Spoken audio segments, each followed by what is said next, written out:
A postal vote needs to be witnessed by another person. So you have a postal vote here, is kept in put in an envelope, is stamped and signed by a witness.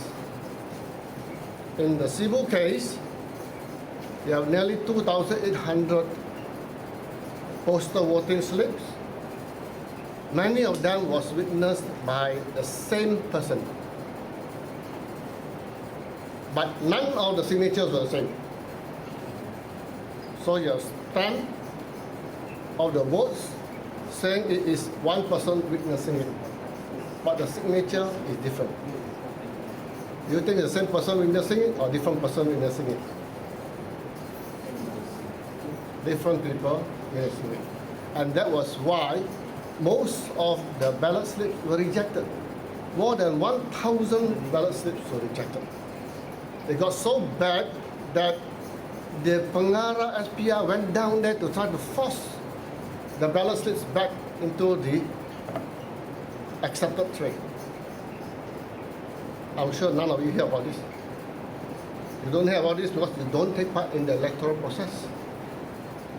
You don't hear about it because you have given away your right to a free and fair vote. So besides the fact, Tommy asking for more Malay support, why don't we do things that within our control? Take part in the electoral process. Be a polling agent, be a counting agent. Protect the right of your vote. And I think you will see a very different result. Thank you. May I ask a question before you go? Sure. You sound like you are very familiar with the election rules and so on. I had been bitten long enough to have a little bit of familiarity. Before we get our authorization, we have to sign an oath of secrecy. Now that we have observed certain things, what happened inside. Yes. Now suppose I write about it. Yes. Will anything happen? I don't see anything should happen to you if they. How about we sign the oath of secrecy? Yeah, I think you also have a right to civil society to report a wrong, which is a bigger obligation to you. If I write about it, Yes. and you confirm nothing will happen. I'm not a lawyer. The lawyer is there. Ask the lawyer. But I will dare to talk about it. And I will talk about it because I personally checked. There were 307 SPR officers who were supposed to be serving in Cebu. They are also voters, they are postal votes, and they have the normal vote. Now my question is, in a by-election, why do you need to appoint Cebu voters to serve in Cebu? Why can't you get somebody from the neighboring area to serve as the SPR officer so that the person who was in Cebu vote as a normal voter? Because they want 96% of that vote. Mathematically, we can understand why. But morally, is that right? Now, I didn't sign any oath of secrecy because I'm working outside. But even if you do, I think you have to ask yourself, who do you owe a bigger obligation to? Protecting civil society or protecting a government that is abusing the laws to remain in power? That's within your conscience, you have to decide. But I have SPR officers who came to me and said, I hear a postal vote and I hear a normal vote. What should I do? And I have his original ballot slip with me. Have I answered your question? Not in a direct way, but I don't go to jail to talk to him. I should have seen you before I agreed to come and speak here. Because I would have then asked you to check with the organizers whether they can guarantee me that I won't be charged for sedition. If I take the cue from you, I must have a guarantee in hand before I step out to do what is right. Take your point to its logical end. Let's all get guarantees signed, sealed, and put in our pockets before we get out and do what is right. Aristotle said if the law is bad, break it. we have to. It's you know, I'm not going to kid you. I'm not going to kid any of you. You want to take this country back? We're all going to have to risk and sacrifice things. RPK is in the UK. I'm sure he'd like to be back. Marina keeps complaining about the perennial flu she has. I'm sure she'd like to be back, but that's a price people pay. And nobody advised them to get guarantees first before they wrote what they wrote, did what they did. Yeah. Yes.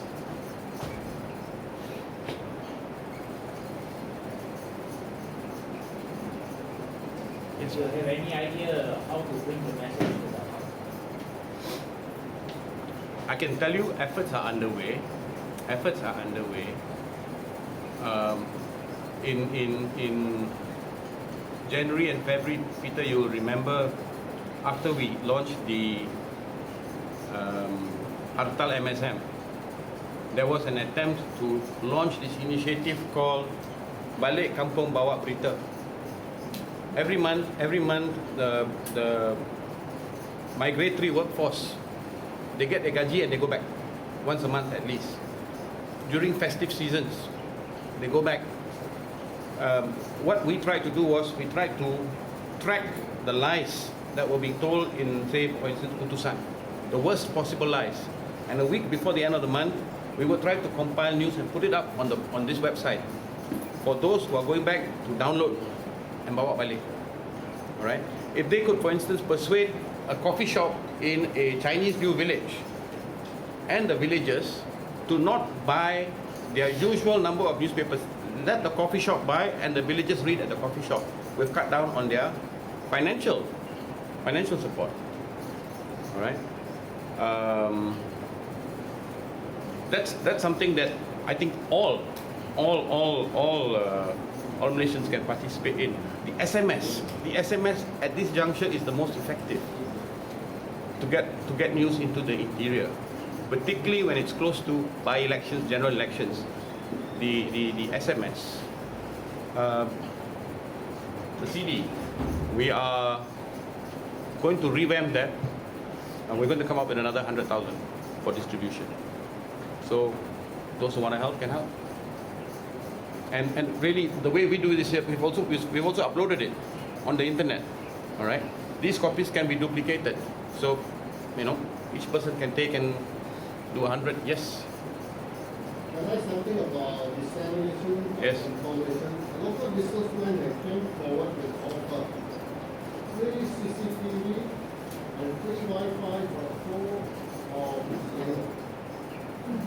Only When is this? Where is this? it was proposed in August last year. I've been trying very hard to push it through. Currently, it's not in the MP's office. In the MP's office, MP Selangor. MP's office. Okay. So, maybe you want to give a call to our family MD and tell him why you should have free Wi-Fi and free CCTV. So you do something about security. Actually, you should do more than just a call. Wong Chin Huat, I don't know whether you all have heard of Wong Chin Huat. Wong Chin Huat submitted a working paper to the Pakatan government. I think he submitted one to Penang and one to Selangor regarding the provision of Section 25(1) of the Printing Press and Publication Act. State governments do not require a permit to publish a daily newspaper. They don't.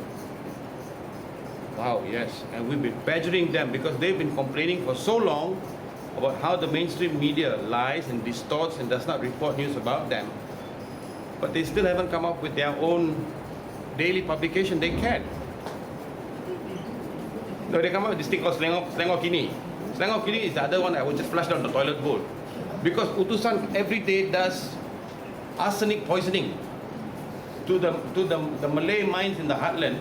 You want to come out once a month with some newspaper that really doesn't address all those issues that are taken on a daily basis when you have a right in law to publish daily. Unless they give us credible reasons why they will not publish, they are reneging on a pre-12 GE promise. All right, so I'm not buying into that, Ibrahim, I'm sorry. So collectively, we need to start to pressure the Pakatan government. That's a very viable alternative way to take news to the hinterland on a daily basis.